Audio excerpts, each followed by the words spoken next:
नमस्ते। राम राम।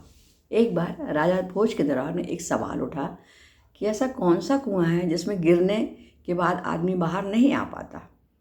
कोई इस प्रश्न का उत्तर नहीं दे पाया। अंत में राजा भोज ने राज पंडित से कहा, इस प्रश्न का उत्तर मुझे 7 दिन में चाहिए, और 7 दिन में लेकर नहीं आए तो इनाम तो नहीं मिलेगा, पर देश निकाला जरूर मिल जाएगा।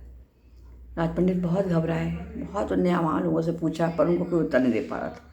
धीरे धीरे जब 6 दिन बीत गया और कोई उत्तर ही नहीं मिला, तो राज पंडित जंगल की ओर जाने लगे। निराश हो गए थे बहुत। वहाँ के तो उन्हें एक गडरिया मिला। उसने पूछा, राज पंडित आप इतने उदास क्यों हो? आपको सब सुविधा है, सब आराम, पर आप इतने उदास क्यों हो? तो राज पंडित ने सोचा, गडरिया क्या जवाब दे पाएगा हमको? गडरिया यानी जानवरों को, गायों को चराने वाला गडरिया। उसने पूछा, राज पंडित आप इतने उदास क्यों हो? तो राज पंडित ने सोचा, ये मेरा क्या मार्गदर्शन करेगा, इससे क्या बताएं? तो चुप रहेगा। तो उन्होंने कहा, बोलो तो क्या बात है, मैं भी सत्संगी हूँ, बताइए क्या बात है। राज पंडित ने पूरी बात बता दी। तब गडरिया बोला, मेरे पास पारस है, उससे सोना बनाया जाता है। एक क्या कई राजा भोज के समान आपके पास संपत्ति हो जाएगी, और राजा भोज लोग जैसे आपके पीछे पीछे घूमने लगेंगे, पर आपको मेरी बात मानना पड़ेगी। तुम मेरे चेले बन जाओ। राज पंडित को बहुत गुस्सा आई, ये मेरे को चेला बना रहा है, पर फिर भी उसने सोचा, स्वार्थ था ही, अपना स्वार्थ निकालना था। बोले, हाँ ठीक है, मैं तुम्हारा चेला बन जाता। तब गडरिया बोला, भेड़े का दूध पियोगे तो पारस दूंगा। पंडित को बहुत गुस्सा आई, कोई भेड़ का दूध पीता है क्या? पर तैयार हो गए, क्योंकि उनको पारस भी चाहिए था और अपने प्रश्न का उत्तर भी चाहिए था। तो पहले तो मैं दूध नहीं पीऊँगा, पर जब गडरिया ने नहीं पियोगे तो पारस ही मिलेगा। तो उनका ठीक है मैं दूध पी लेता हूँ। फिर वो लालच से बढ़ता जा रहा धीरे धीरे।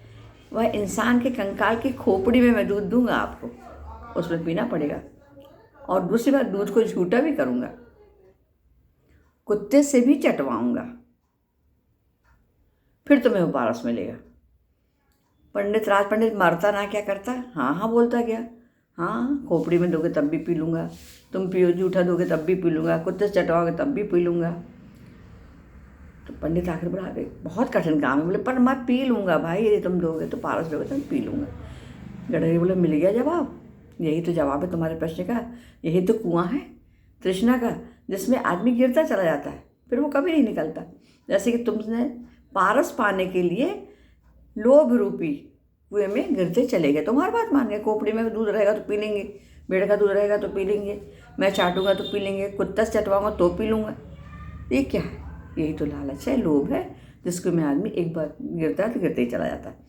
हम सभी भी सांसारिक मायाजाल में इसी प्रकार लिप्त हैं। जीवन का उद्देश्य भूलकर बस इतना और इतना और इतना और करके ही उसमें फंसे हुए रहते हैं।